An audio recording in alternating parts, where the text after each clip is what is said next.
이번 시간에는 드디어 회귀 분석이라고 하는 것에 대해서 알아보도록 할 거예요. 통계 분석의 꽃이에요. 그리고 고문부가 쓴 책이 이지플로우 회귀 분석이라고 책이 있는데 이 책을 보면 이론적인 내용보다는 이제 분석적인 관점에서 많이 나와 있으니까 나중에 혹시 참고할 수 있으면 참고하고, 근데 이제 이론적인 내용은 좀 적으니까 넘어가고, 이제 이론적인 내용에 대해서 회귀 분석에 대해서 살펴보도록 합시다. 참고로 여기 보다가 이렇게 나와 있는 것은 그 책에 있는 페이지예요.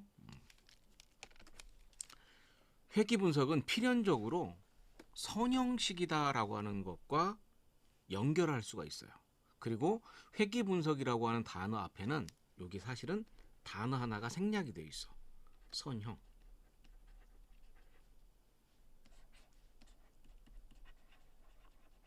리니어. 고모부 전공이 원래 선형이에요.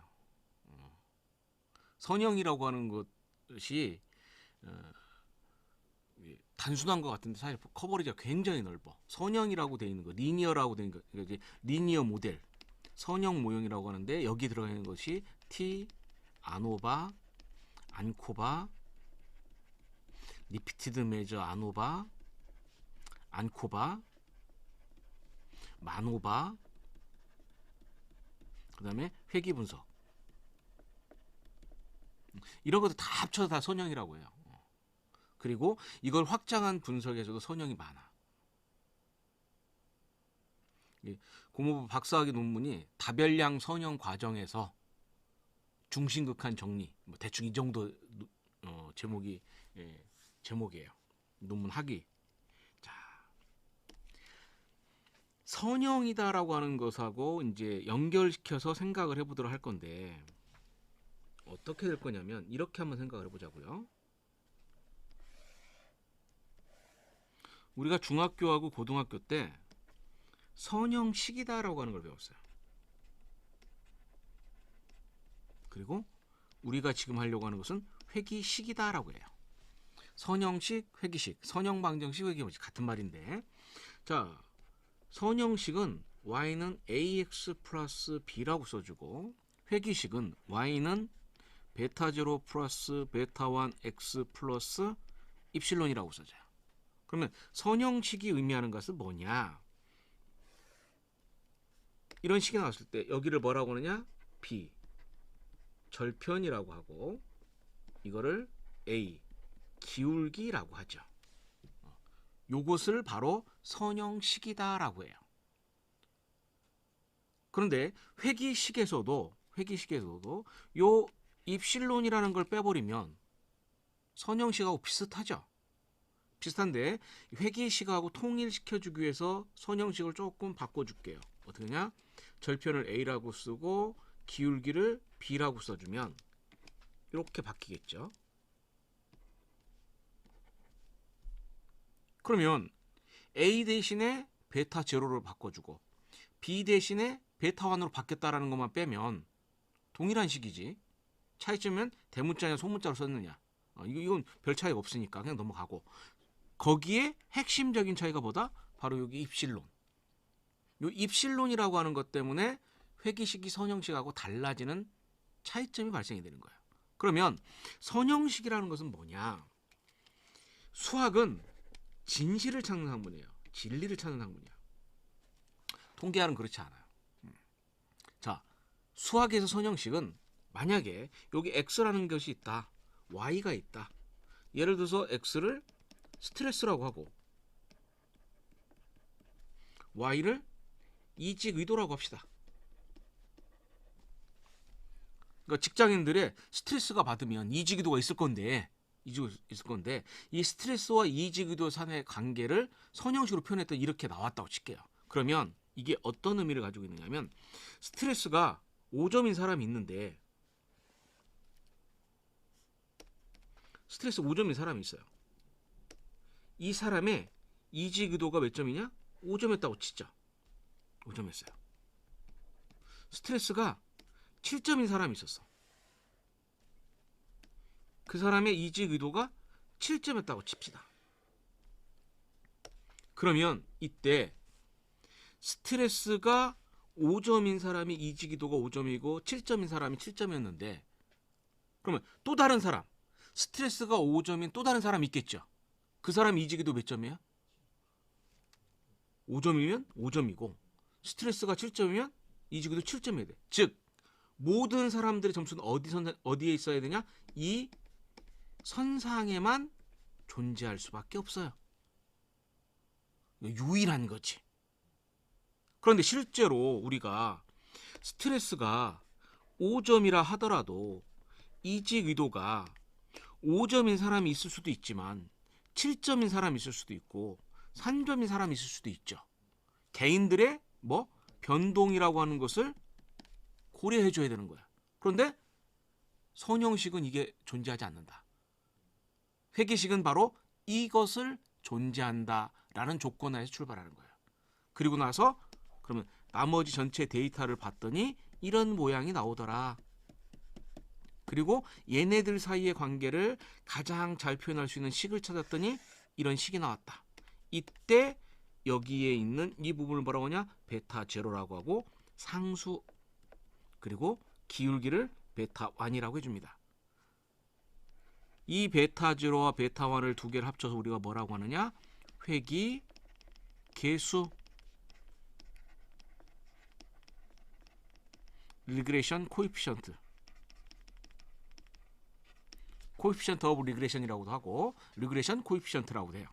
회귀 계수라고 이야기하는 거예요.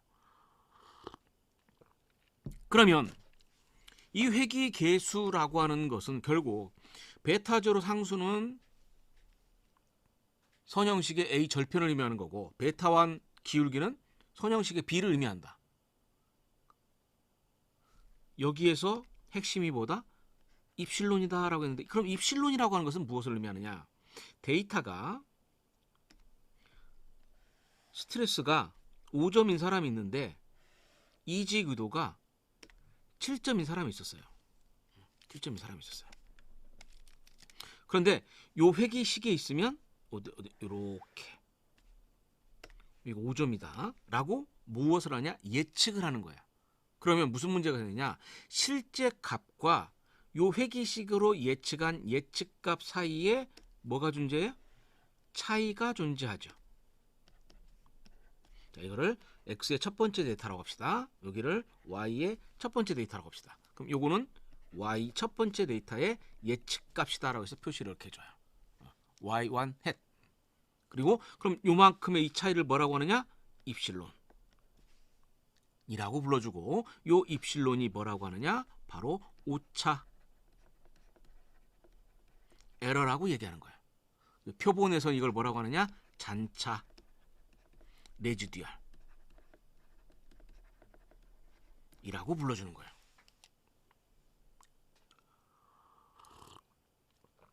결국 회귀 분석이 회귀식이 선형식과 달라지는 가장 핵심은 뭐냐? 바로 이 오차의 존재 여부예요. 바로 오차를 인정하는 것이 통계의 모형이고 오차가 없다라고 하는 것이 수학적 모델인 거예요. 그러니까 수학적 모델과 통계학적 모델의 가장 큰 차이는 뭐냐? 오차의 존재 여부예요. 오차의 존재 여부. 자, 이 정도 하고 다시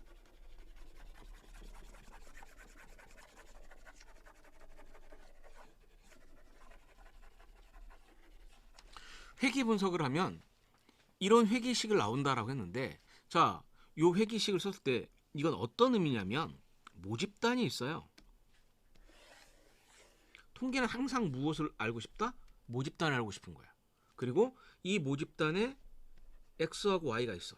스트레스의 의지구도가 있어. 5점인 사람이 5점이고 6점인 사람이 4점이고 7점인 사람이 8점이고 5점인 사람이 6점이고 이런 데이터들이 있겠죠. 그러면 이 두 변수 사이에 관계를 표현한 회귀식이 뭐다?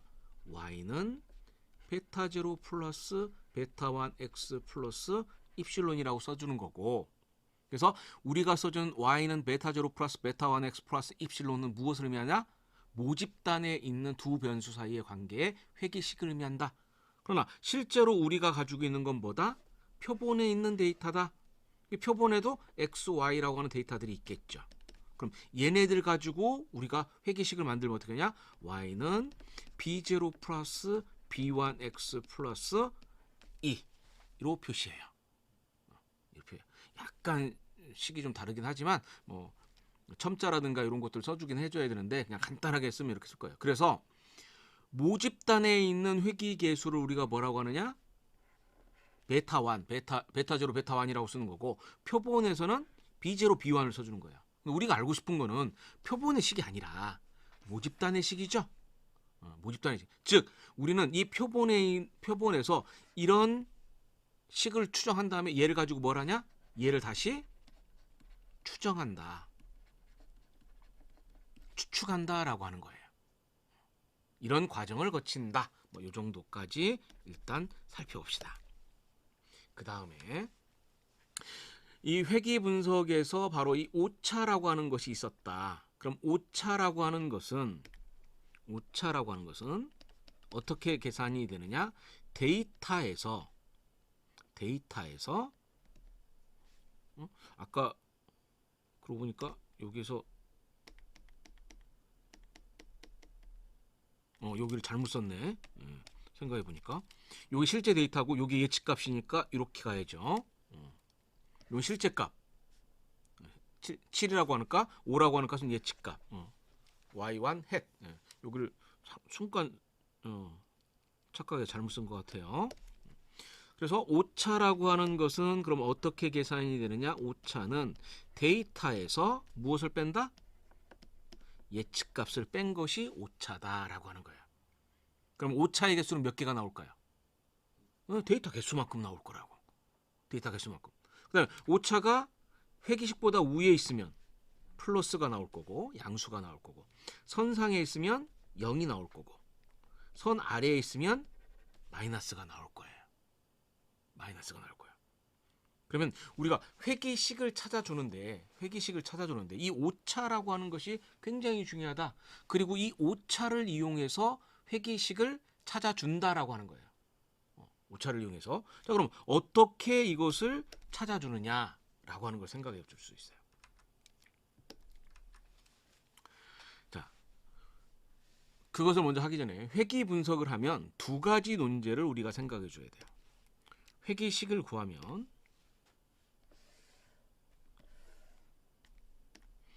독립변수와 종속변수 사이에 관계하고 있는 것을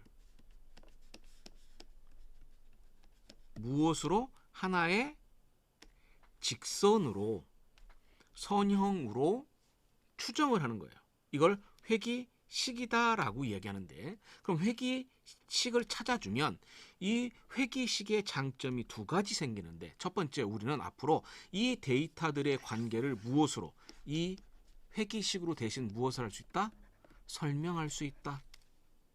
그다음 두 번째 회귀식을 찾아주면 장점이 뭐가 되냐? x가 여기에 있으면 y가 여기 있다라고 무엇을 한다? 예측을 한다라고 하는 거야. 회귀 분석의 두 가지 문제는 설명과 예측이에요. 설명과 예측. 자, 우리가 논문이나 보고서라든가 이런 곳에서는 무엇이 중요하냐? 설명이 중요해요. 설명이 중요해요. 자, 이직 의도에 영향을 주는 게 뭐냐? 스트레스다. 그러면 이 스트레스가 이직 의도를 얼마나 설명할 수 있느냐? 어떻게 설명할 수 있느냐? 라고 하는 것이 설명의 관점이에요. 그럼 이제 빅데이터에 가면 어떨까요? 빅데이터는 설명 못 해도 돼. 뭐만 잘하면 된다? 예측만 잘하면 돼요. 예측만 잘하면 돼요. 그러면 이 설명과 예측에서 차이점이 뭐가 생기냐면 설명을 하기 위해서는 뭐 해야 되냐? 첫 번째, 간명화가 중요해. 간명해야 돼, 모델이. 복잡한 모델보다는 간명한 모델이 설명에 더 좋을 거니까. 그 다음에 또 뭐가 있을까? 설명하기 위해서는 조건들이 있어야 돼요. 우리가 뭐라고 하냐? 가정. 이런 모형을 만들었는데 이 모형이 타당한 모형인지 적합한 모형인지 그리고 이 타당하고 적합한 모형으로 데이터를 설명할 수 있다는 얘기예요. 그래서 가정에 해당되는 가장 대표적인 것이 뭐죠? 정규성. 두 번째, 등분산성. 정규성이 나오면 무조건 따라 나온다고 했으니까. 세 번째, 지금 이거 뭐예요? 뭘로 구했어? 직선, 선형성. 또 한 가지, 여기에 있는 독립 변수와 여기 있는 두 데이터 사이에는 관계가 없어야죠. 독립성. 이거 말고도 여러 가지 조건들이 더 있어요. 그렇지만 이런 조건들이 있다라는 얘기예요. 회귀 분석에서 여기서 더 나가면은 다음 시간에 우리가 다중회귀 분석이라는 걸 할 텐데, 다중회귀 분석에 가면 뭐가 있냐면 여기에 관련된 게 자기상관이고, 그 다음에 다중공선성,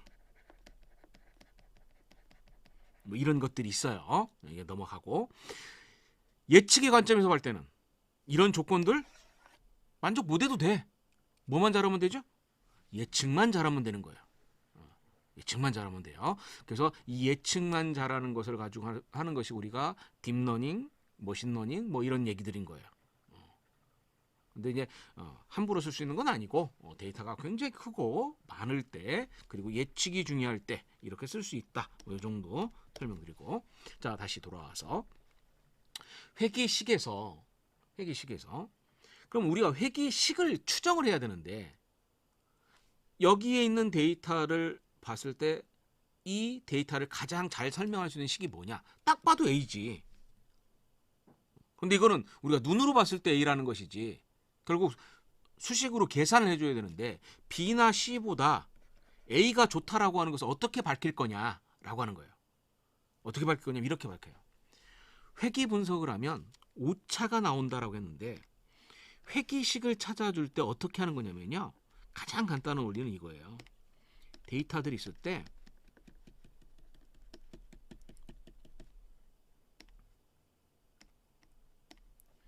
이러한 회귀식을 찾아.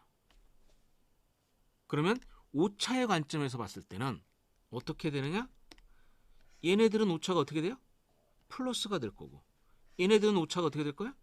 마이너스가 될 거고. 그러면 오차들을 전부 더하면 얼마가 될게요? 0이 되겠죠. 첫 번째 A라고 하는 수식은 오차의 합이 0이 되는 거예요. 그런데 B라고 하는 수식은 어떻게 되냐? 요만큼이 플러스고 요만큼은 마이너스가 되니까 어떻게 돼요? 0보다 작아지겠지. C라고 하는 애는 어떻게 될 거냐?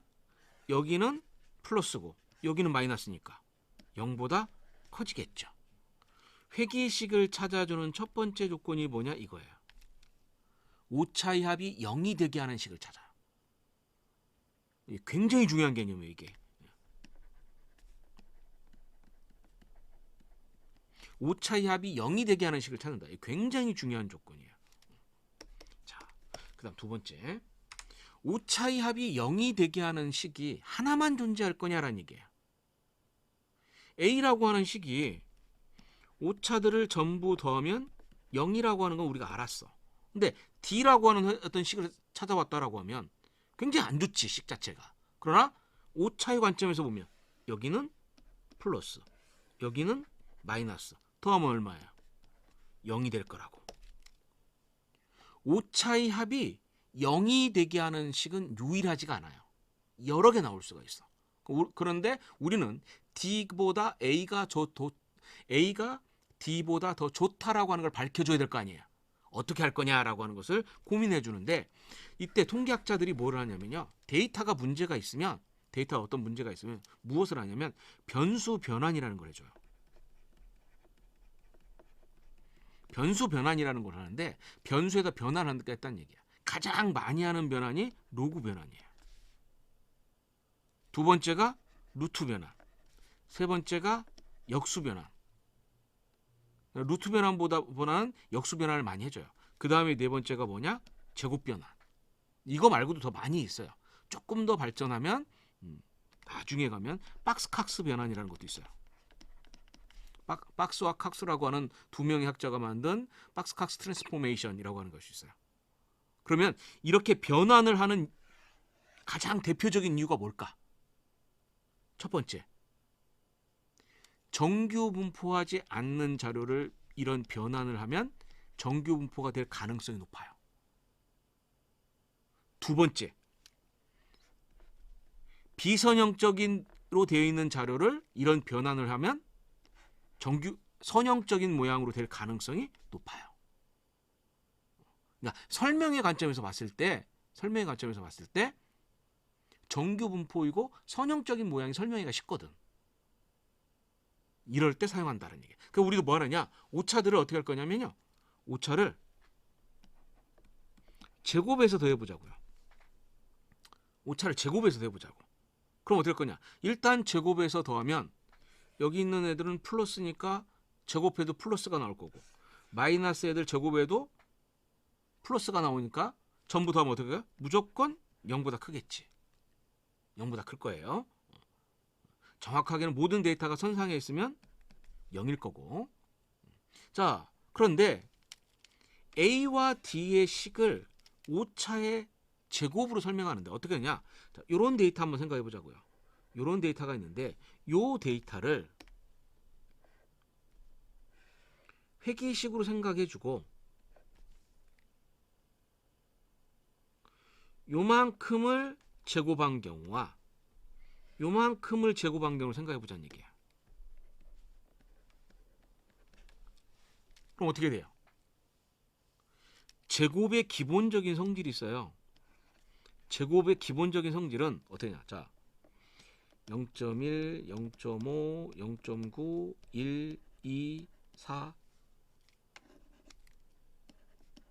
이렇게 되어 있는 데이터를 생각해 봅시다. 이거 제곱하면 얼마예요? 1.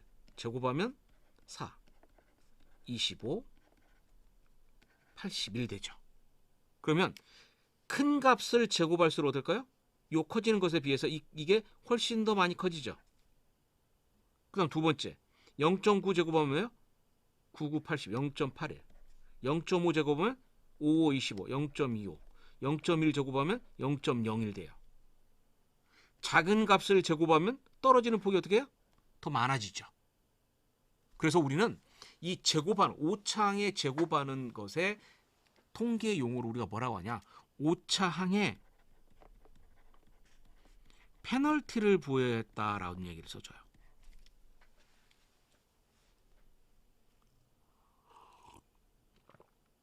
즉, 큰 값을 제곱하면 더 커지기 때문에 불리하게 만들겠다는 얘기야. 자, 그러면 A하고 D를 따져보면 전반적으로 오차가 누가 더 커요? D가 더 크죠? D가 더 크지. 그러면 오차를 제곱하면 어떻게 될까? 이렇게 될 거라고요. D가 A보다 훨씬 더 오차의 제곱합이 커질 거라고. 자, 그런데 이러한 식이 하나만 존재할 거냐? 또 그렇지 않다. 얘도 오차의 합이 0이에요. 그러나 얘도 어떻게 될 거냐? 이렇게 될 거예요. 그래서 나중에 가면 어떤 모양이 나오냐? A, D, E, F 모두 오차의 합은 0이지만 오차의 제곱합을 계산해 주면 어떻게 되냐? 얘가 제일 크고 그래 점점 작아지다가 누가? A가 가장 작아지는 거예요. 오차의 제곱합이 가장 작아지는 것. 이것을 뭐라고 하냐? 바로 이게 두 번째 조건이에요. 두 번째 조건은 뭐냐? 오차를 제곱한 것이 가장 작게 주는 거예요. 회귀 분석에서 회귀식을 찾아주는 조건이 바로 이렇게 나온다. 첫 번째 조건은 오차의 합이 0이 되게 하는 식을 찾는다. 두 번째 조건은 오차의 합이 0이 되는 식들 중에서 오차의 제곱이 어떻게 되는 거? 가장 작게 하는 식을 찾아준다라고 해요. 이게 바로 회귀 분석에서 회귀식을 찾아주는 조건에 해당되는 거예요. 그래서 이거를 그리고 우리가 이름을 붙여주는데 어떻게 하냐? 오차를 제곱했죠.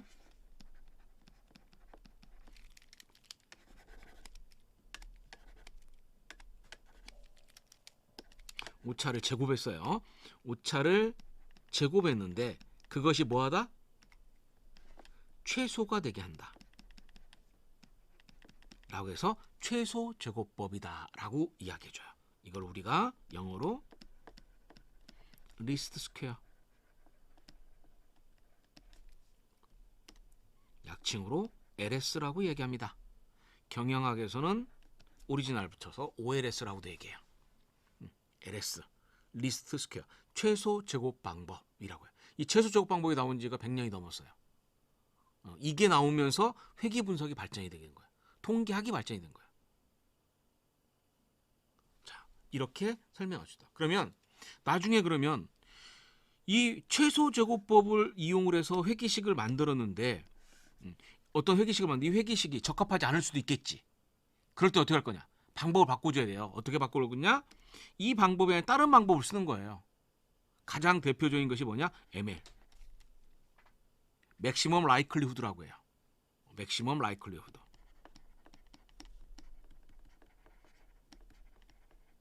이거를 최대 우도법이다라고 얘기해요. 최대 우도법. 그러면 이 맥시멈 라이클리후드 최대 우도법을 쓰는 가장 대표적인 통계 분석 기법이 뭐냐? 로지스틱 회계 분석이에요.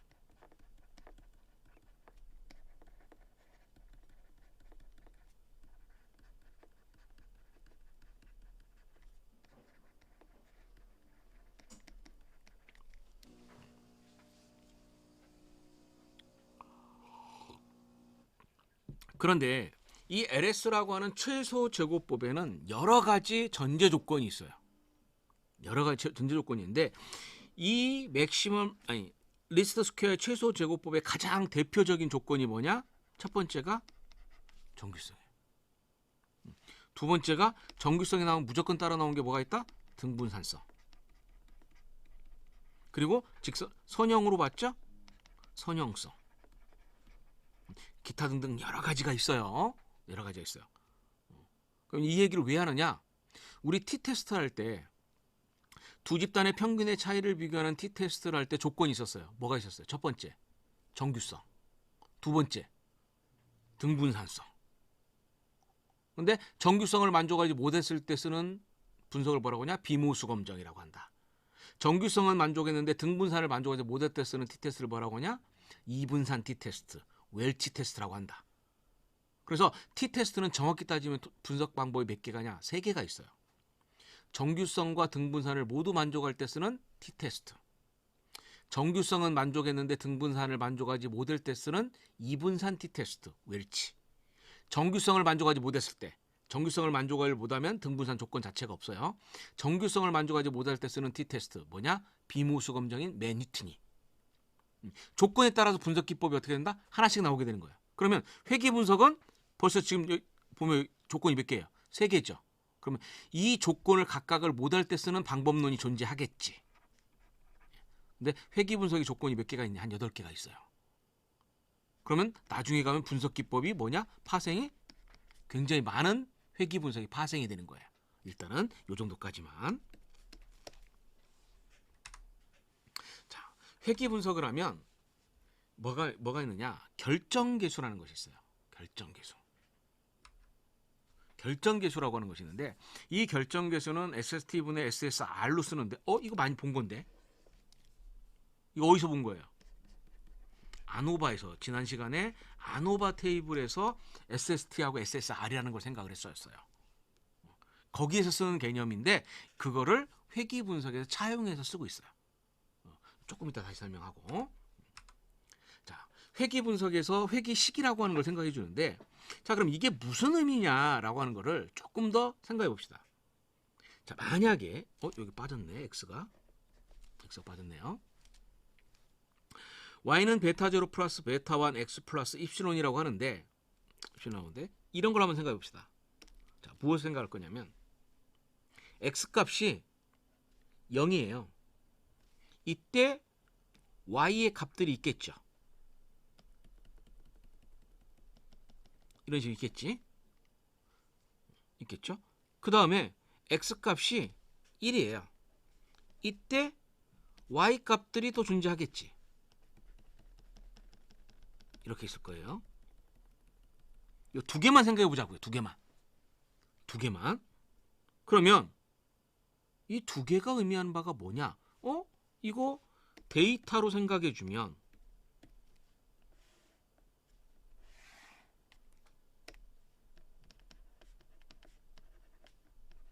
데이터가 x가 0인 것이 30개가 있고 이때 y값이 있어요. x가 1인 것이 30개가 있었어요. 여기 y값이 있었어요. 이렇게 두면 뭐 예를 들어서 3.7, 뭐 4.8 이런 식으로 됐다고 생각합시다. 그러면 종속 변수가 y가 되는데 딱 봐도 연속형 변수인 등간이나 비율 척도. 독립 변수가 있는데 딱 봐도 0, 1로 되어 있는 범주형. 그 중에서도 명목 척도이고 두 수준일 거란 말이에요. 그럼 이때 쓰는 분석이 무슨 분석이에요? t-테스트잖아요. 그지? t-테스트지. 두 집단의 평균의 차이를 비교하는 거. 그런데 가만히 보면 이때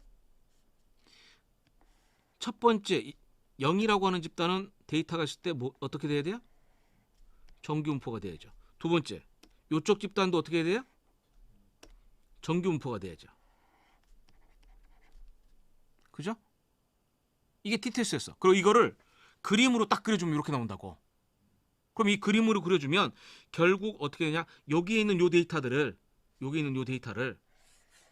이렇게 돌려버리면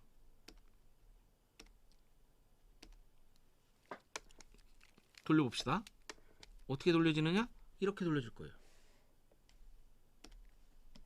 y값. 그럼 여기가 y값이 얼마 나오겠지. 여기도 얼마 나올 거고. 그죠? 그리고 얘네들이 그 데이터를 그려주면 어떻게 돼야 돼? 이런 모양이 되어야 되지 않을까? 그죠? 마찬가지로 얘네들도 어떻게 될까요? 얘네들도 이러한 정규분포가 될 거예요. 정규분포가 될 거예요. 자, 그런데 이거를 그림을 우리가 여기 선에다 그려봅시다. 그러면 요 선에다 이렇게 그려줬을 때 요 데이터들은 이렇게 그려주면 정규분포고 이렇게 그려주면 정규분포죠. 내가 90도 회전해서 그렸을 뿐이야. 그런데 중요한 건 뭐냐? 여기가 뭐예요? 평균이야. 여기가 평균이고 그러면 봅시다. 예를 들어서 여기 평균이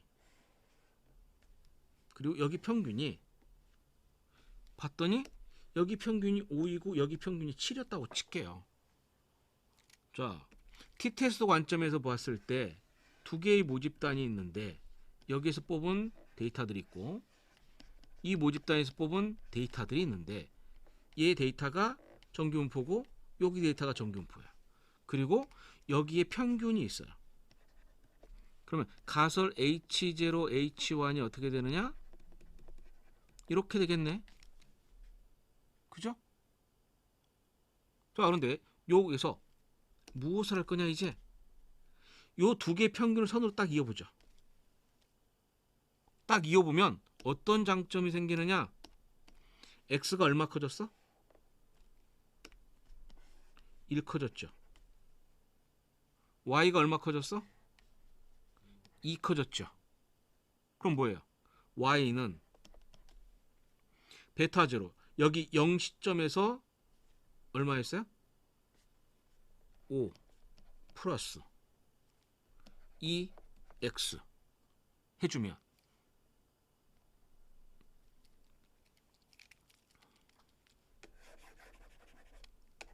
이렇게 해주고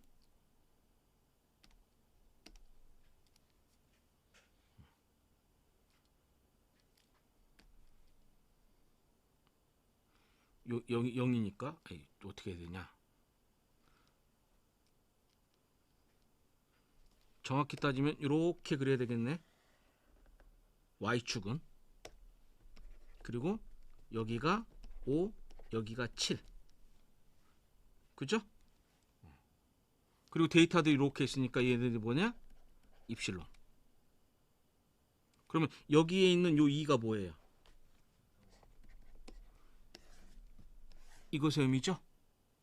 자, 그래서 좀 더 생각해 봅시다. 어떻게 생각하냐면 이번엔 집단이 3개가 있어요. 3개가 있어요.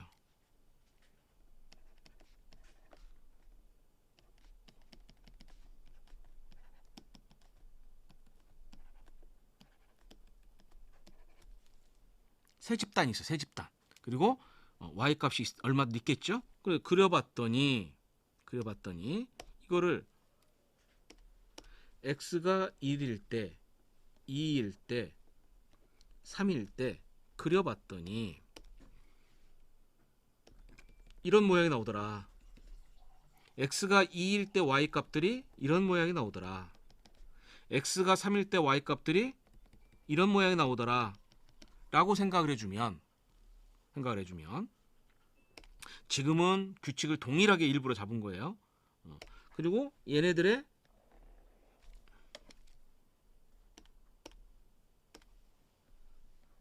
뭐 해야 돼요? 정규분포가 되고 각각의 평균이 있었을 때 이 평균들을 선으로 이렇게 이어주면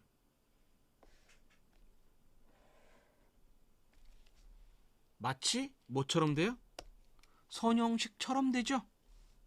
선형식처럼 되지? 선형식처럼 되는 거예요. 그런데 이런 규칙이 있으면 이때 우리가 이걸 뭘 해요? 회귀 분석 안 하고 아노바 해도 되죠? 아노바 해도 되는 거예요. 그러면 여기서 이제 지금 좀 전에는 우리가 x값이 0, 1 또는 1, 2, 3으로 고정되어 있는 값들만 살펴봤는데 이제 실제로는 그런 고정된 값이 아니라 x값이 0.7이었을 때 y값 그 다음에 x값이 1이었을 때 y값 1.1이었을 때 y값 이렇게 나올 거 아니에요. 그럼 이거를 이런 식으로 잡아주면 이런 모양이 나올 거고 이런 모양이 나온다고 칩시다. 그리고 임의의 x값을 한번 잡아주죠. 임의의 x값을 잡아주면 여기에 있었을 때 원래 모집단에 있는 지금은 현재는 표본의 데이터가 2개밖에 없지만 모집단으로 생각해주면 여기에 데이터가 어떻게 있을 거예요? 굉장히 많은 데이터가 있을 거 아니에요. 그죠? 그리고 얘네들이 어떤 모양을 띄어야 된다? 정규분포를 띄어야 된다. 자, 또 다른 점을 찾아주자. 또 다른 점. 예를 들어서 이런 값을 찾아주겠습니다. x2라고 하는 값이 있는데 이 x2에서 원래 모집단에 있는 x, y 값들은 이렇게 있을 거라고. 그리고 얘네들을 보면 y 값들만 보면 무슨 모양을 띠다? 정규분포 모양을 띌 거다. 그리고 여기서 덧붙여서 무엇을 하냐? 이 각각의 x1 값에서 있는 평균값, x2에 있는 이 평균값들을 하나의 직선으로 딱 연결해주면 이게 뭐가 되느냐? 회귀식이 나온다라는 거예요.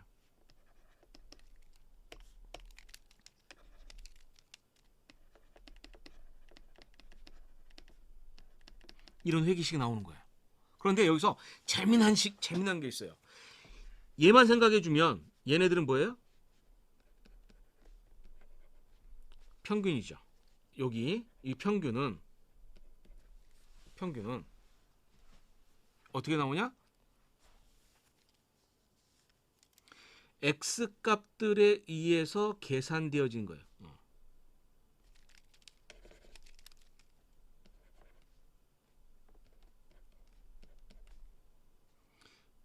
y1 해트 요 값은 결국 뭐하고 같아지냐? 평균하고 같아진다. 뭐일 때? x가 1이었을 때의 평균하고 같아진다. 그죠? 그럼 얘네들은 y2의 햇은 뭐하고 같아진다? mu2하고 같아지죠? 평균들하고 같아지는 거야. 그래서 요 식을 다시 한번 써주면 어떤 식으로 나오냐? 이렇게 써줄 수가 있어요. 결국은 x값이 각각이 주어졌을 때 y의 평균이란 얘기야. 그러니까 우리가 좀 전에 따졌을 때 이런 데이터였을 때 여기만 잡아주면 x가 여기였을 때 요거 x가 1이었을 때 y값의 평균 이거는 여기 또 x가 빠졌네.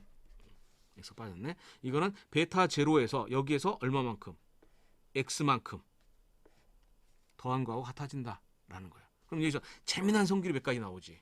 어떤 성질이 나와요? 여기 있는 요 데이터들이 뭐 해야 돼요? 정규분포. 여기 있는 요 데이터들도 정규분포. 여기 있는 요 데이터도 정규분포해야죠. 각각이 다 정규분포해야 돼. 또 한 가지. 여기에 있는 데이터들이 정규분포인데 얘하고 얘하고 얘하고 얘하고 얘는 뭐 해야 돼요? 등분산이어야 되죠. 등분산이어야 돼요. 그래서 Y의 분포는 어떻게 되냐? 이러한 정규분포를 따르는 거야. 그래서 이렇게 써주는 거예요. X 각각에서 정규분포이고 X 각각에서 정규분포인 이런 분포들이 모양이 보다 등분산이어야 된다라는 거예요. 그리고 또 한 가지. 이렇게 구해진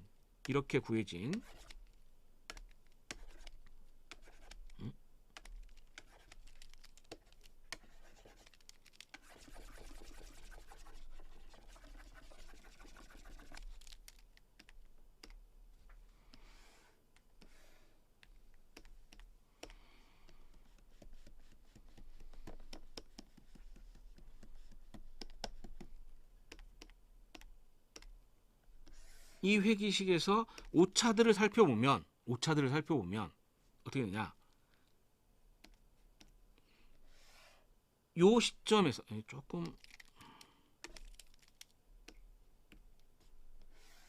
이 정도 나오겠다. X1 시점에서 얘네들 살펴보면 오차들 보면 평균이 얼마예요? 여기 오차고 여기도 오차가 있고 그러면 오차가 플러스 얼마 0 마이너스 얼마가 될 거 아니에요. 그러면 이 데이터에서 평균은 얼마야? 0이 되겠지. 오차들의 평균은. 그리고 요 선상에서 봤을 때 여기 선상에 있는 데이터들이 있었을 때 이 데이터들의 오차만 생각해주면 오차들의 평균 얼마야? 0이 되겠죠. 그런데 이 오차들의 분산은 어떻게 돼? 이렇게 나오는 거니까 결국 이렇게 써줄 수가 있죠. 오차들은 평균이 0이고 분산이 시그마 제곱의 일정한 정규분포를 따르는 거예요. 그럼 여기에서 뜻하는 바가 오차의 평균이 0이다라는 얘기야. 오차의 평균은 0이다. 첫 번째. 이거 뭐냐면 이걸 얘기하는 거예요. 플러스 마이너스 0이다. 그걸 의미하는 거야. 두 번째, 분산이 일정하다. 세 번째, 정규분포이다. 이거 안에 들어있는 뜻이 바로 그런 어마어마한 뜻이 들어가 있는 거야. 그 얘기는 결국 뭐냐? 나중에 회귀 분석을 하고 나서 오차가 나왔을 때 이 오차들이 만약에 얘는 무조건 만족할 거고 회귀식을 했으면 정규분포나 등분산이 아니면 우리가 구한 회귀식이 데이터를 설명하는데 적합한 식이 아니겠지. 가장 대표적인 거 한번 생각해 볼까요?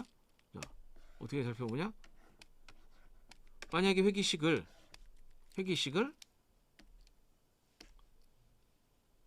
이렇게 추정을 하면 일단 평균이 0이 아니지. 평균이 0이 아니죠. 그래서 성립이 안 되는 거야. 이렇게 추정을 하면 평균은 0이죠. 그죠? 오차의 평균은 0이야. 그런데 데이터를 살펴보면 여기에 있는 데이터들하고 여기 있는 데이터들을 볼게. 여기 있는 데이터들을 볼게요. 보면 요 식을 따져보면 얘도 뭐예요? 평균 자체가 0이 아니죠. 오차의 합은 0이어도 평균은 0이 아니라고. 이런 문제점이 발생이 되는 거야. 그리고 또 한 가지. 나중에 가면 배우겠는데 만약에 이걸 회귀식으로 해주면 이런 식이 나올 건데 만약에 데이터가 이런 데이터가 있으면 어떻게 돼요? 얘 때문에 오차의 합이 0이 안 나오죠? 그럼 어떻게 할 거냐? 회귀식의 첫 번째 조건이 오차의 합이 0이 나오게 하는 식인데 0이 나오게 하려면 어떻게 해야 되느냐? 얘를 주저앉혀야 돼. 그러면 어떤 모양의 회귀식이 나오냐? 예를 들어서 이런 모양의 회귀식이 나올 거라고. 이렇게 해줘야 오차의 합이 0이 될 거예요. 문제는 그렇게 구했을 때 각각의 x 값이 있었을 때의 얘네들의 분포가 이것들의 평균 0을 중심으로 이런 형태로 나오겠죠? 그러면 이 조건을 만족할 거냐? 당연히 만족 못 하겠지.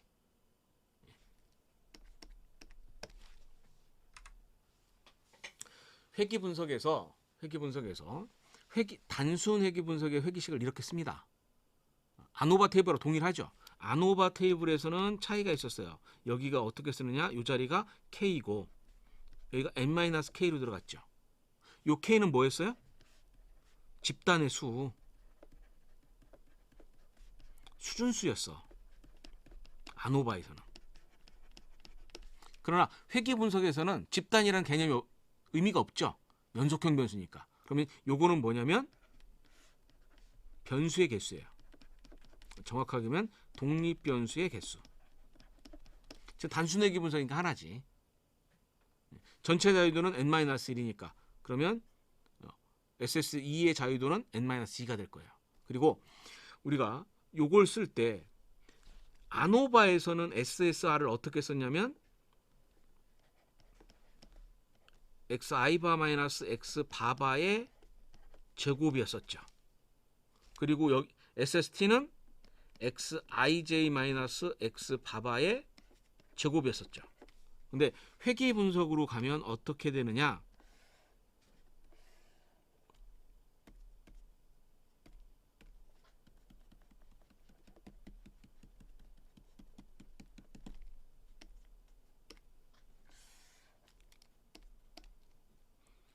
한 점만 생각해주면, 여기만 생각해주면 x1 여기만 생각해주면 여기가 뭐예요? 평균이죠? xi 바가 바로 여기에 해당되는 거지. x 바바는 어디겠어요? 이렇게 y 바 전체 평균 y 값의 전체 평균인 거고, 요 각각을 따지면 이게 뭐예요? y1 헷 이렇게 가면 y2 헷 그렇게 나오죠? 그래서 SSR은 원래는 각 집단의 평균이었는데 요 집단의 평균은 뭘로 바뀐다? yi 헷으로 바뀌죠? y n-y 바로 바뀌는 거야. SST는 개별 데이터니까 여기 데이터 yi-y 바가 되는 거고, SSE는 yi에서 즉 여기에서 뭐예요? 얘네들하고 요거하고 yi들과 헷의 제곱이 되는 거야. 이 식에 의해서 동일하게 아노바 테이블처럼 SSR 나누기 자유도가 MSR이고 SSE 나누기 자유도가 MSE고 MSE분의 MSR 한 것이 F값이 되고, 그 전체 자유도는 뭐야? 우리가 아노바에서는 집단의 수가 나오는데 회귀 분석이 뭐냐? 독립변수의 개수, 데이터의 수와 알파 잡아주면 F값을 가지고 뭘 계산할 수 있어요? P밸류 계산할 수가 있겠죠. 이렇게 계산이 된다라고 하는 거예요.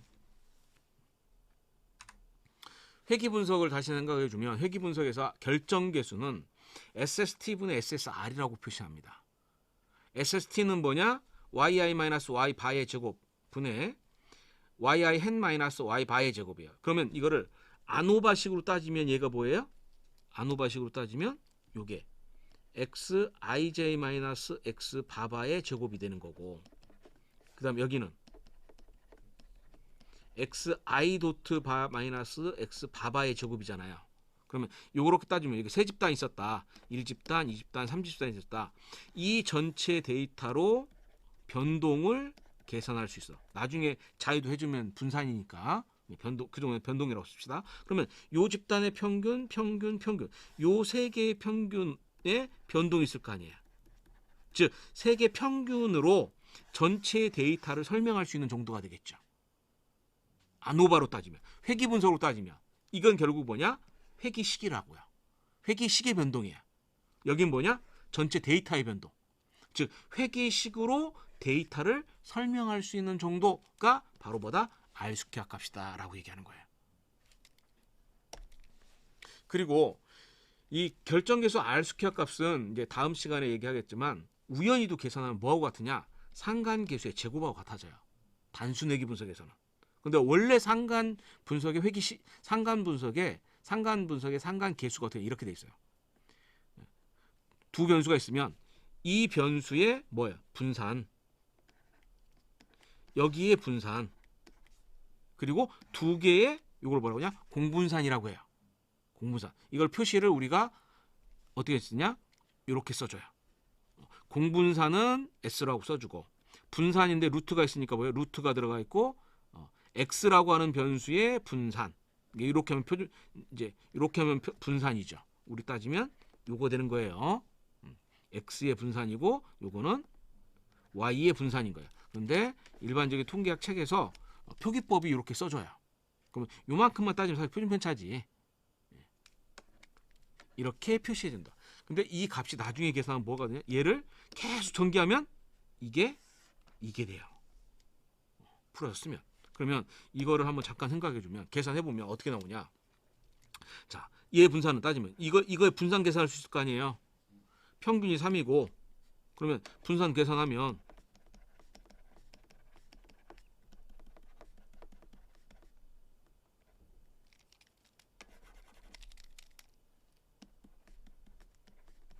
이렇게 될 거고 얘네들을 제곱해주고 제곱한 것을 더해주고 더해준 거를 4로 딱 나눠주면 이게 분산이 된다고. 그럼 이게 분산이 됐어. 그럼 마찬가지로 얘도 분산 구할 수 있겠네. 그럼 여기는 평균이 이거겠네요. 평균이 4일 것 같아요. 계산해주면